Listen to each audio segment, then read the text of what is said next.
তোমার কি দয়া লাগে না? তোমার কি মায়া লাগে না? তোমার রহমতের সাগরে কি জোশ লাগে না?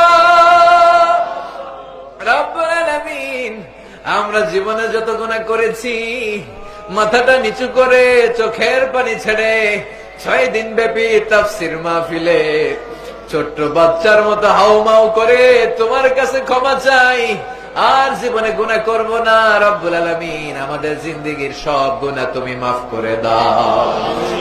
রাত্রি যত গভীর হয় দুনিয়ার দরজা বাড়িগুলো বন্ধ হয়ে যায়, রাত যত গভীর হয় মানুষের দরজাগুলো লেগে যায়, রাত যত গভীর হয় দোকানপাটের শাটার গুলো পড়ে যায়, আর রাত যত গভীর হয় তোমার রহমতের দরজা খুলে যায়, তোমার বরকতের শাটার উপরের দিকে উঠে যায়, তোমার রহমতের দরিয়া খুলে যায়। রব্বুল আলামিন, তুমি বলেছো বান্দা নিরাশ হবি না, তোর গুনাহ যত বড়ই হোক, তোর অন্যায় যত বড়ই হোক, আমার রহমান নামের দরিয়া তার চাইতেও বড়। আমরা তোমার দরবারে রহমতের ভিখারি, ক্ষমার ভিখারি, মাগফিরাতের ভিখারি। রব্বুল আলামিন, আমাদের দোয়াখানা কবুল আর মঞ্জুর করে দাও। অনেক হাফেজে কোরআন হাত তুলেছে, অনেক দাড়ি পাকা মুরব্বীরা হাত তুলেছে। রব্বুল আলামিন, তোমার কাবার ঘরের হাজী সাহেবেরা হাত তুলেছে, যাদের হাতগুলো তোমার কাবা ঘরে লেগেছে। অনেক মাসুম বেগুনা বাচ্চারা হাত তুলেছে, পর্দার আড়ালে অনেক ওলি আল্লাহ মা বোনেরা হাত তুলেছে। রব্বুল আলামিন, যার হাতটা পছন্দ হয়, যার দোয়াটা তোমার ভালো লাগে, যার মোনাজাত তোমার কাছে পছন্দ হয়, তার উসিলা করে আমাদের দোয়াখানা কবুল আর মঞ্জুর করে দাও।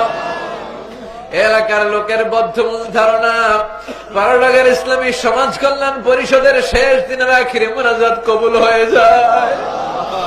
রব্বুল আলামিন, জানি না আমাদের দোয়া কবুল হয়েছে কিনা, জানি না আমাদের গুনাহ তুমি মাফ করেছো কিনা, জানি না আমাদের সবাইকে তুমি মাসুম বানিয়ে ঘরে নিবা কিনা। রব্বুল আলামিন, গভীর রাত তোমার পেয়ারা বান্দারা তোমারে আল্লাহ আল্লাহ বলে ডাকে, তাদের চোখের পানি ছেড়ে জীবনের সবগুলো গুনার কথা স্মরণ করে তোমার দরবারে কাঁদে। রব্বুল আলামিন, আমার ভাইদের, আমার বোনদের সবার জীবনের গুনাহ খাতা তুমি মাফ করে দাও। আমাদের আব্বা আম্মা, দাদা দাদি, নানা নানি, চাচা চাচি, খালা খালু, মামা মামি, পাড়া প্রতিবেশী, দেশি খেসি, শ্বশুর শাশুড়ি, সবার জীবনের গুনাহ মাফ করে দাও।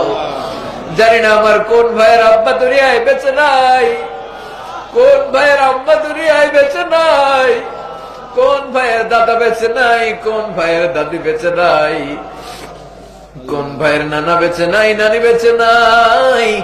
কত কষ্ট করে ছোটবেলা তারা আমাদেরকে কষ্ট করে ভালোবেসে আদর দিয়ে বড় করে তুললো। বাবা আমাদেরকে কত কষ্ট করে মানুষের মতো মানুষ বানালো। অনেক ভাইয়ের ওই বাবা দুনিয়ায় নাই, নিজে খায় নাই, আমাদেরকে না খাইয়ে রাখে নাই। ঈদ আসলে নিজে নতুন জামা কিনে নাই, আমাদেরকে নতুন জামা না দিয়ে রাখে নাই। জানি না কোন ভাইয়ের বাবার কবরে জাহান্নামের আগুন দাউ দাউ করে জ্বলে, জানি না কোন ভাইয়ের মায়ের কবরে জাহান্নামের আগুন দাউ দাউ দাউ দাউ করে জ্বলে।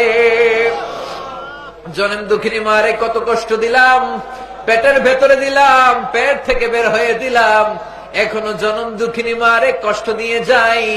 জানি না কোন ভাইয়ের আম্মার কবরে জাহান্নামের আগুন জ্বলে। মায়ের পেটের বুকের মাঝখানটাতে লাথি মেরে আমরা দুনিয়ায় আসলাম, আমার মা বেহুশ হয়ে পড়ে রইল। আবার জ্ঞান ফেরার পর সবার আগে আমারে কোলে নিয়ে চুমু খায়। সবাই বলল, 10 মাসের কষ্ট এত তাড়াতাড়ি কেমনে ভুললি? আমার মা জবাবে বলেছে, তোমরা বুঝবা না, যখন আমি আমার সন্তান কোলে লইছি, যখন আমি আমার সন্তান কোলে লইছি